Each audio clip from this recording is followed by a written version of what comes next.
कामचोर देवरानी। एक बार की बात है, सुषमा अपने पूरे परिवार के साथ खुशी खुशी मोहन नगर में रहती थी। उसकी 2 बहुएं थी, पल्लवी और शिवानी। एक दिन दोनों बहुएं रसोई में काम कर रही होती है कि तभी उनकी सास सुषमा उन्हें बुलाती है। अरे बहू, जरा इधर तो आना। शिवानी, जरा जाकर देखना सासू माँ क्या कह रही हैं। दीदी, आप ही देख लो ना जाकर, आपको भी तो सुनाई दे रहा है। अरे मैं आटा गूंद रही हूँ ना, तुम चली जाओ। हाँ तो मैं भी तो सब्जी काट रही हूँ ना दीदी। अरे बहू, जल्दी आओ। ओह, ये तो जाएगी नहीं, मैं ही जाकर देखती हूँ कि क्या करना है। पल्लवी सुषमा के कमरे में जाती है। जी मम्मी जी, क्या हुआ? शाम को घर पर कुछ मेहमान आने वाले हैं, तो तुम अच्छा सा खाना बना लेना बहू। ठीक है मम्मी जी, आप बता दीजिए क्या क्या बनाना है और कितने लोग आ रहे हैं। सुनील की मौसी जी और उनका पूरा परिवार आ रहा है। कुल मिलाकर 3 लोग और हमें मिलाकर हुए 9 लोग।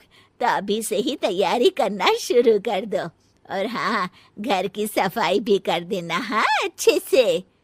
जी मम्मी जी, सब काम हो जाएगा, आप चिंता मत कीजिए। पल्लवी शिवानी को घर में मेहमान आने वाले हैं इसके बारे में बताती है। क्या? 9 लोगों का खाना बनाना होगा, घर की सफाई करनी है? बाप रे, सासू माँ ने तो हमें घर की नौकरानी ही समझ कर रखा है।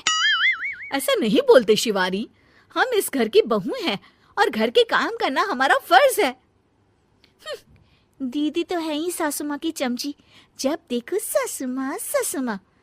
मैं तो इतना सारा काम नहीं करने वाली।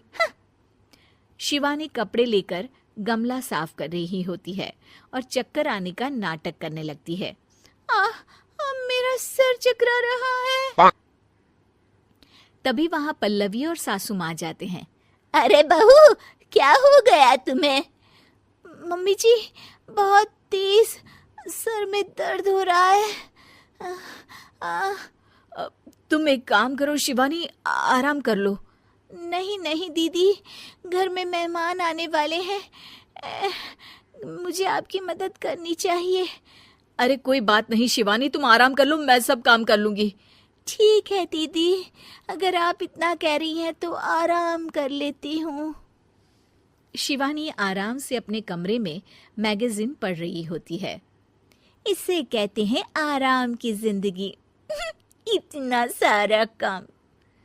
चलो, सारा काम खत्म हो गया, शिवानी को देख आती हूँ। शिवानी अपने कमरे में ईयरफोन में गाने सुनते सुनते सो जाती है और उसके साइड में मैगजीन भी रखी होती है।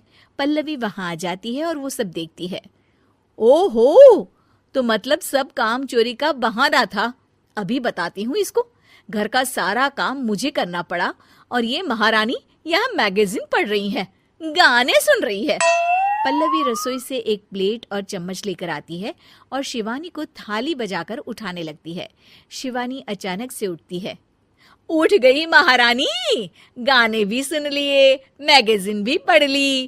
तुम तो बहुत बड़ी झूठी निकली शिवानी। तुमने सर दर्द का बहाना बनाया ताकि काम करने से बच सको। हाँ, बनाया बहाना, तो क्या करती, इतने सारे काम करती। मुझे कोई शौक नहीं है चापलूसी का। क्या चापलूसी? तुम्हें लगता है कि मैं सारे काम चापलूसी के लिए कर रही हूँ? नहीं तो क्या। तभी वहां सासू माँ आ जाती हैं। अरे बहू, वो लोग बस आने ही वाले हैं, तुम तैयारियां कर लो। जी सासू माँ, तुझे तो मैं बाद में देखती हूँ।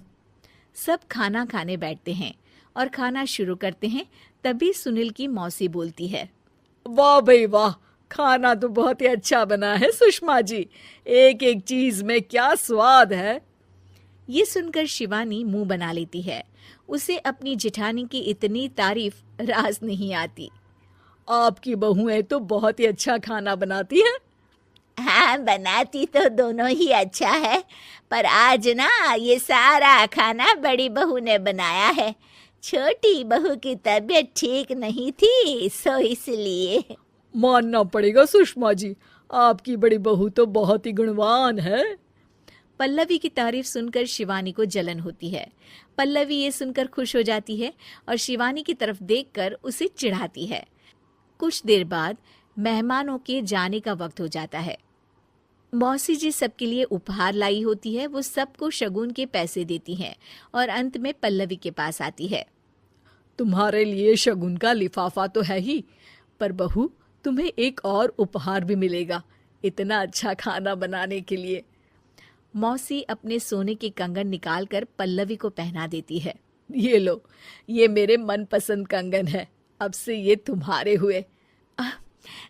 धन्यवाद मौसी जी। ये देखकर शिवानी तो पूरी तरह से जल जाती है और गुस्से से रसोई में चली जाती है। तभी वहां पल्लवी आ जाती है और उसे अपने कंगन दिखाने लगती है। देवरानी जी, अब आपका सर दर्द ठीक तो है ना? मुझे लगता है कि अब सर दर्द शुरू हो गया होगा आपका।